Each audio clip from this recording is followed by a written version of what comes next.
নবী হে, ধৈর্যশীলদেরকে আপনি সুসংবাদ দিন। ধৈর্যশীলদেরকে সুসংবাদ দিন, তার মানে বিপদে ধৈর্য ধারণ করতে হবে। প্রিয় ভাইরা, ইন্নামাস সাবরু ইনদা সাদামাতিল উলা।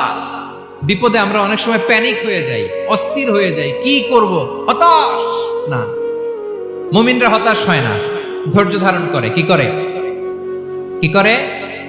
ধৈর্য ধারণ করার শক্তি দাও গো মেহেরবান আমায়, দাও গো মেহেরবান। পড়েন, ধৈর্য ধারণ করার শক্তি দাও গো মেহেরবান আমায়, দাও গো মেহেরবান। সবাই বলুন একসাথে, ধৈর্য ধারণ করার শক্তি দাও গো মেহেরবান আমায়, দাও গো মেহেরবান।